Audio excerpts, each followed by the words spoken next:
1절부터 6절까지의 말씀.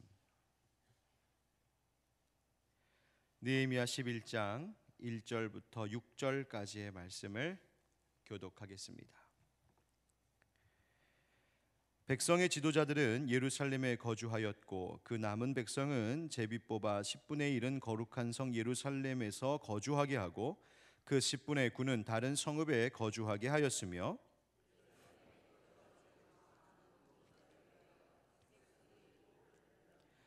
이스라엘과 제사장들과 레위 사람들과 느디님 사람들과 솔로몬의 신하들의 자손은 유다 여러 성읍에서 각각 자기 성읍 자기 기업에 거주하였느니라. 예루살렘에 거주한 그 지방의 지도자들은 이러하니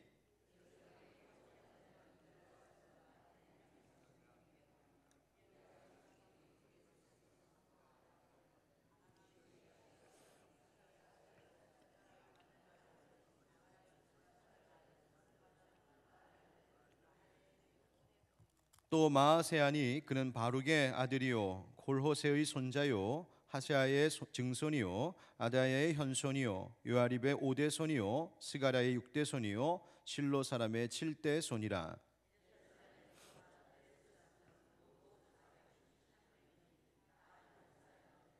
아멘. 오늘도 기도하실 때에 하나님께서 여러분의 마음에 감동 주시는 대로 자유롭게 기도하시면 좋겠다는 생각이 또 있습니다. 그래서 여러분 기도하실 때 그 자리에서 기도하셔도 좋고요. 처음부터 합심할 때 기도할 때 앞에 나와서 기도하실 분들은 강단에 올라와서 기도하셔도 좋고요. 일어서서 기도하셔도 좋고 하나님께서 여러분들을 움직이시는 대로 기도하셔서 여러분들이 엎드리고 무릎 꿇은 그 자리가 정말 십자가 그늘 아래에 은혜가 있는 자리가 되기를 축복합니다. 한번 따라 하실까요? 자원하는 모든 자를 위하여 복을 빌었느니라. 여러분 이번 특별 기도회의 주제가 뭡니까? 한번 따라 하시죠. 하나님이 위로하신다. 그런데 하나님이 위로하신다라고 하는 그 말만큼 사실 중요한 것은 그 앞에 붙여둔 두 구절입니다. 하나는 기도하는 나를 통해 하나님이 나를 위로하시고 또 하나는 행동하는 우리를 통해 하나님이 이 세상을 위로하신다라는 점입니다. 느헤미야는 기도하는 사람이었을 뿐만 아니라 행동하는 사람이었습니다. 느헤미야는 예루살렘의 이 비참한 현실을 전해 들었을 때 이 문제를 두고 먼저 하나님 앞에 엎드려 기도했습니다. 하지만 그저 골방에 앉아서 기도하는 것이 전부는 아니었습니다. 그는 기도하면서 자신이 무엇을 해야 할지에 대하여 하나님과 대화하고 계획했던 것이 틀림이 없습니다. 그랬기에 아닥사스다 왕이 느헤미야에게 무엇 때문에 그렇게 근심하느냐, 내가 너를 위해 무엇 해주기를 원하느냐 물었을 때 그는 망설임 없이 자신에게 무엇이 필요하고 또 어떻게 하기를 원하는지 왕 앞에 일목요연히 말해줄 수 있었습니다. 즉 느헤미야의 기도는 하나님의 도우심을 구하는 기도였을 뿐만 아니라 자신이 앞으로 취할 행동을 하나님께로부터 명령받고 의논하고 그 행동을 결심하는 기도, 바로 그것이 느헤미야의 기도였습니다. 그리고 그가 아닥사스다의 왕의 허락을 받고 예루살렘으로 와서 거기서 백성들을 말씀으로 격려하고 위로하여 성벽을 재건한 그 모든 행동은 사실 그가 맨 처음 느헤미야 우리가 1장에서 보았던 것처럼 맨 처음 이 문제로 기도했던 것의 연장선에 있는 것입니다. 즉 기도는 그의 행동으로 연결되었고 그의 행동은 사실 그의 기도의 한 부분이었다는 말입니다. 여러분 행동하지 않는 기도는 종교적인 행위에 불과합니다. 아모스 5장 21절부터 24절의 말씀을 보면 하나님께서 아모스 선지자를 통하여 당시 이스라엘 백성들에게 이와 같이 그의 마음을 전하신 것이 있습니다. 하나님께서 절기들을 미워하고 멸시하신다 하셨습니다. 하나님이 제정해 놓으신 절기인데 내가 그 절기 내가 미워하고 멸시한다. 너희의 성회들도 기뻐하지 아니한다. 그들이 기쁨으로 하나님 앞에 모여도 하나님이 받지 않으시겠다는 겁니다. 너희의 번제나 소제, 심지어 화목제 돌아보지 않겠다. 너희의 노랫소리, 비파소리 듣지 않겠다. 즉 너희들 찬양하는 것도 내가 듣지 않겠다. 아니, 하나님이 어쩜 이렇게 냉정하실 수 있을까? 제사도 안 받겠다, 모임도 안 받겠다, 절기도 내가 기뻐하지 않는다, 찬양도 듣지 않겠다. 하나님, 그럼 뭘 원하시는 겁니까? 아모스 5장 24절에 이렇게 말씀하시죠. 오직 정의를 물같이, 공의를 마르지 않는 강같이 흐르게 할지어다. 아멘. 하나님께서 너희들의 모든 행위, 물론 내가 정한 것이고 너희들에게 명령한 것이지만 그것이 정말 하나님께서 받으실 만한 것 되려면 이 땅 가운데 정의를 물과 같이, 공의를 마르지 않는 강과 같이 흐르게 하는 삶의 정의로운 행함이 있어야 한다는 것입니다. 가난하고 소외된 사람들을 위한 정의의 행동이 없다면 그것은 한낱 종교적 행위에 불과하다고 말씀하시는 겁니다. 기도도 제사도 하나님께서 향기롭게 받으실 만한 것 되기 위하여서는 그에 따른 행동이 있어야 한다는 것이죠. 여러분 혹시 기억하십니까? 2018년도 처음 시작할 때, 작년을 처음 시작할 때의 송구영신 예배 설교 제목을 기억하십니까? 제가 너무한 걸 물어봤죠. 지금 올해 송구영신 예배 때도 뭐 했나 헷갈리는데 죄송합니다. 그런데 저는 그때의 기도 제목을 가슴에 늘 품고 있습니다. 한번 따라해 보실래요? 기도가 삶이 되고 삶이 기도되길. 이렇게 말하니까 혹시 기억나십니까? 그렇죠? 기도가 삶이 되고 삶이 기도가 되길. 여러분, 우리의 기도와 우리의 삶, 우리의 기도와 우리의 행동은 분리될 수 없는 것입니다. 기도만 있고 행동이 없으면 그것은 그저 메마른 종교적 행위에 불과하고, 기도가 없이 행동만 있으면 그것 역시 아무런 힘을 받을 수 없습니다. 예루살렘 성벽을 재건한 느헤미야와 유다 백성들이 먼저 하나님의 말씀 앞에 섰습니다. 수문학 광장에서 에스라가 들려주는 하나님의 율법 그 말씀을 듣고 깨달으며 그 앞에 통곡하고 회개했습니다. 자신들이 무엇을 잘못했는지 하나님 앞에 자복했습니다. 하나님의 말씀으로 다스림 받아야 하는 그들이 오히려 세상과 이방인들의 영향을 더 많이 받으며 살아왔던 것에 대하여 하나님 앞에 회개했습니다. 이제 다시 내가 하나님께로 돌아가겠습니다. 백성들이 모여서 함께 하나님 앞에 결단했습니다. 말씀대로 살겠습니다. 하나님의 전을 소홀히 여기지 않겠습니다. 내가 하나님의 모든 것들이 다 나에게 온 것들이 하나님의 모든 것들임을, 하나님이 주신 것들임을 내가 날마다 인정하며 살겠습니다. 내 삶의 중심과 목적을 하나님께로 이제 다시 돌이키겠습니다. 이스라엘 백성들이 결단했습니다. 바로 그것이 8장, 9장, 10장의 말씀이었어요. 그렇게 유다 백성들이 삶의 중심을 하나님께로 회복하는 이야기였습니다. 이제 오늘 우리가 11장을 대하고 있습니다.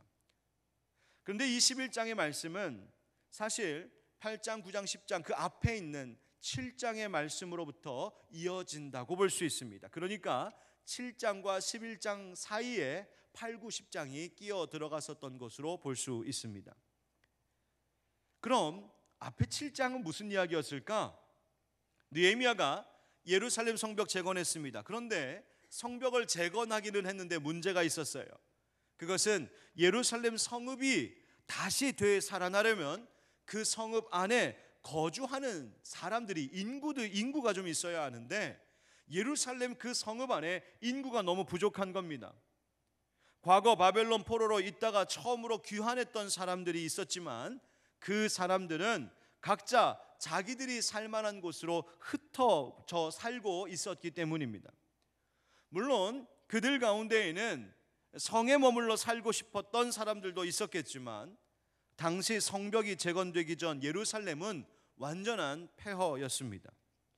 예루살렘이 하나님의 영광이 있는 땅이지만 그곳에 터를 잡고 살기에는 역부족이었습니다. 너무나 망가져버린 곳이 예루살렘이었습니다.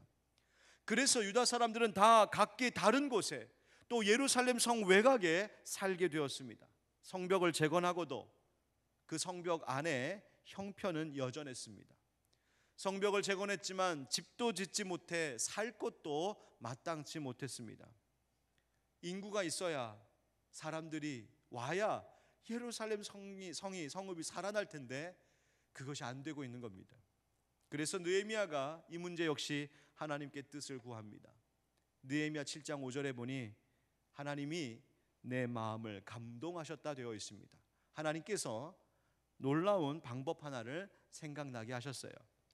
그것은 바로 1차 귀환 때에 유다 땅으로 돌아왔던 사람들, 그래서 일찍이 예루살렘과 유다에 돌아와 각기 자기들의 성읍에서 흩어져 살고 있는 사람들의 그 명단을 조사하고 그 인구를 조사해서 그들로 하여금 예루살렘 성내로 이주하는 조치를 취하기 위한 조사였습니다. 그리고 오늘 본문 11장이 바로 그렇게 조사하고 이주하도록 한 사람들, 그래서 실제로 예루살렘 성내에서 살게 된 사람들이 그때부터 누구인지 어떤 가문인지 그 이름의 명단이 자세하게 기록되어 있는 것, 그것이 바로 느헤미야 11장입니다. 그럼 어떤 사람들이 다른 곳에 흩어져 살다가 이제 재건된 예루살렘 성벽 그 성읍 안으로 들어와 살게 되었을까요? 우리 1절 말씀을 다시 읽어보겠습니다. 시작. 백성의 지도자들은 예루살렘에 거주하였고 그 남은 백성은 제비 뽑아 10분의 1은 거룩한 성 예루살렘에서 거주하게 하고 그 10분의 9는 다른 성읍에 거주하게 하였으며. 아멘. 여기서 말하는 백성의 지도자들은 당시 행정적인 일 또 군사적인 일들의 직책을 맡은 지도자들이 먼저 예루살렘에 정착했다는 것입니다. 그 다음 남은 백성이라고 하는 표현이 있습니다. 이 남은 백성은 그 나머지 백성들 중에서 제비를 뽑아 10분의 1에 해당되는 사람들을 예루살렘으로 이주하여 그곳에 정착하게 했다 그 말입니다. 자, 그런데 여러분 한번 생각해 보세요. 이 일이 제비를 뽑아 10분의 1이 되어버린 사람들, 그 당사자들에게는 절대로 쉬운 일이 아닙니다.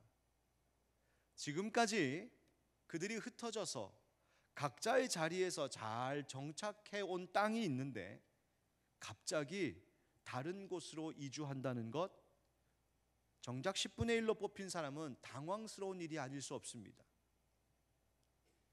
여러분들이 어디에 잘 이사 가서 거기서 5년, 10년, 20년 잘 살고 있는데 갑자기 어느 날 교회에서 제비 뽑았으니 교회 근처로 이사 오세요. 여러분 이러면 얼마나 당황하겠어요. 게다가 자신의 삶에 그 터전을 다 놔두고 와야 했을 뿐만 아니라 예루살렘 성읍이 모든 것이 잘 갖추어진 그런 신도시도 아니었습니다. 예루살렘 성 안에는 집도 충분히 없었고 황무지 같은 곳이었습니다.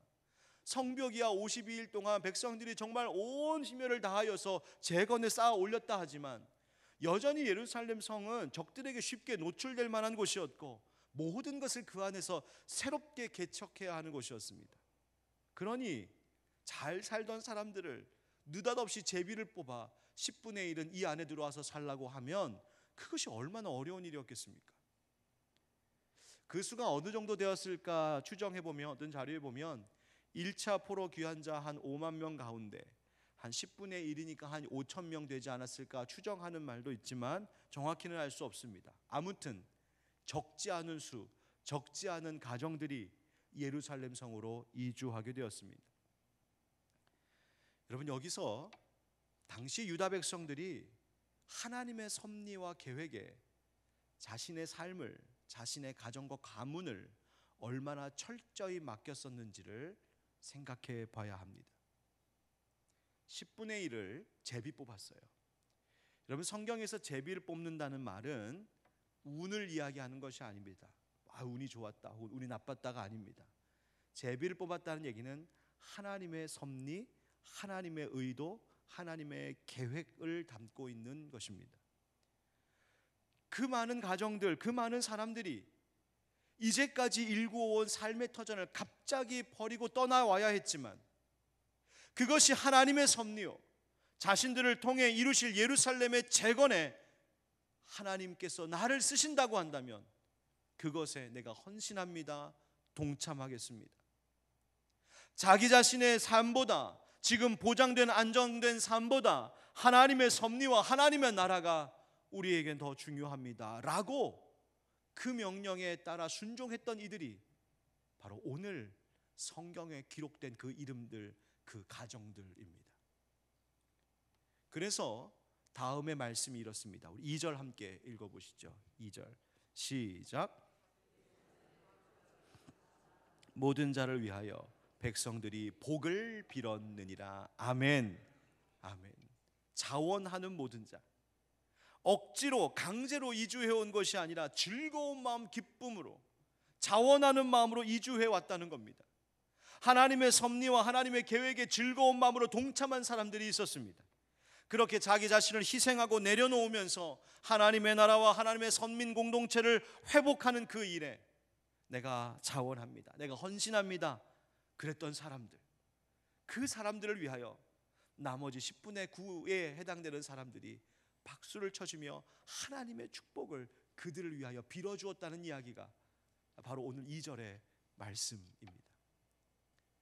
나머지 사람들은 3절의 말씀과 같이 예루살렘 성 외곽에 그리고 각기 자리에 흩어져 살게 되었고, 4절부터 36절까지 성경은 누가 그곳에서 예루살렘에서 살게 되었는지를 낱낱이 우리에게 보고해 줍니다.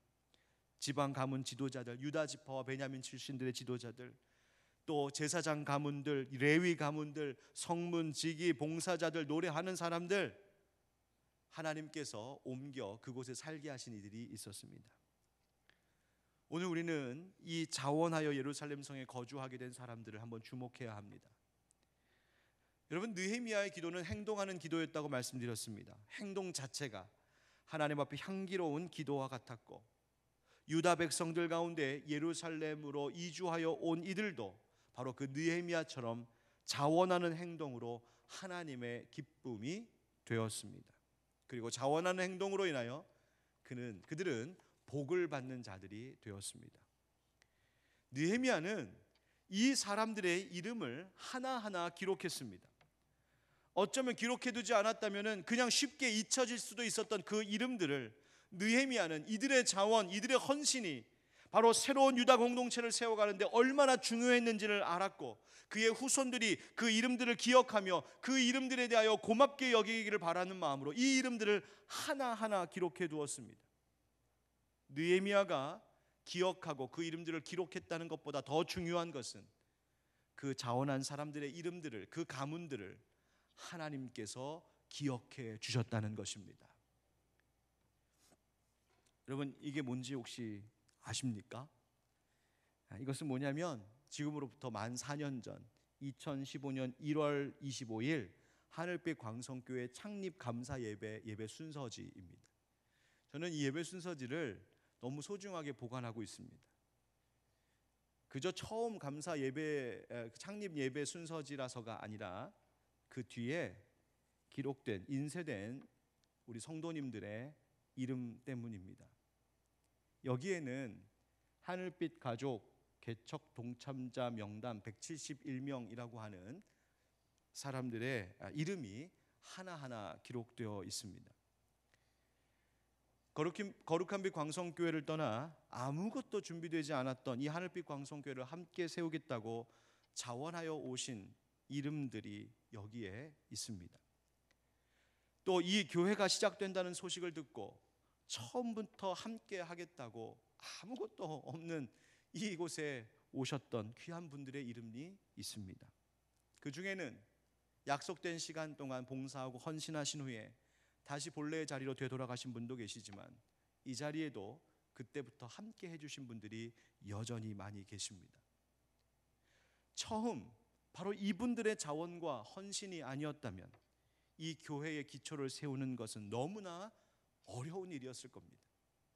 시작부터 기초를 든든히 하고 교회의 자리를 잡아줄 그 틀을 마련해 주신 귀한 이름들을 저는 소중히 간직하고 있습니다.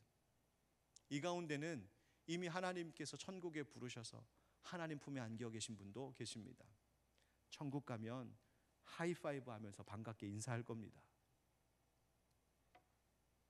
제가 그 이름을 기억하는 것도 물론 중요하겠지만 더 중요한 것은 하나님께서 이 이름들을 기억하시고 그 자원과 헌신을 분명히 기뻐 받으셨을 것이라는 점입니다.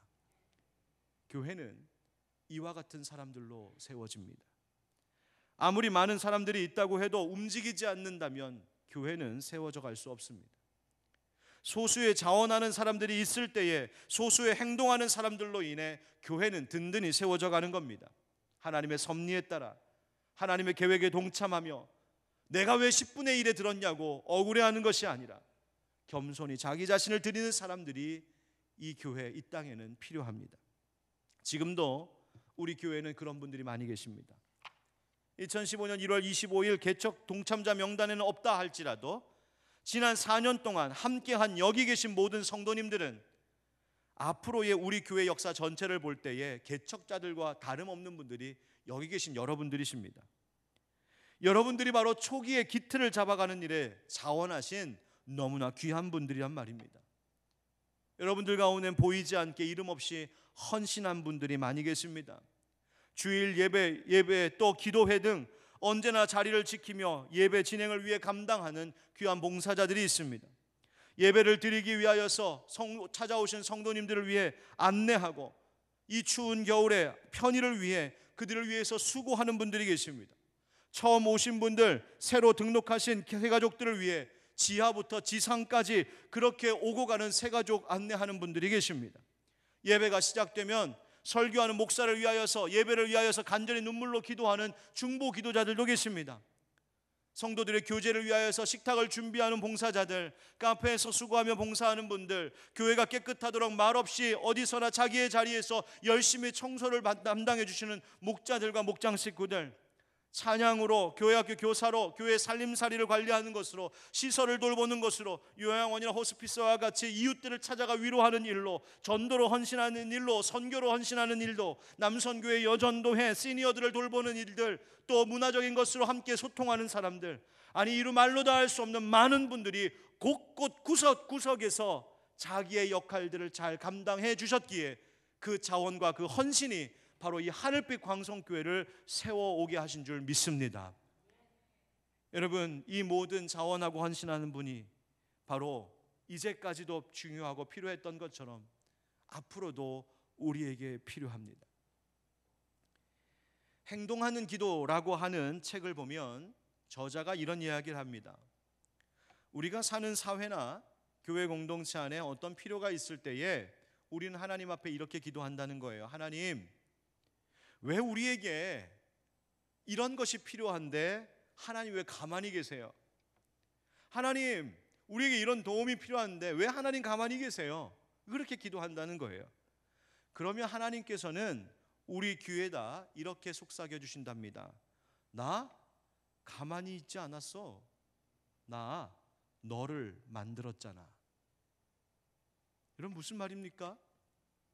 우리는 하나님께 내 기도에 응답해달라고 기도합니다.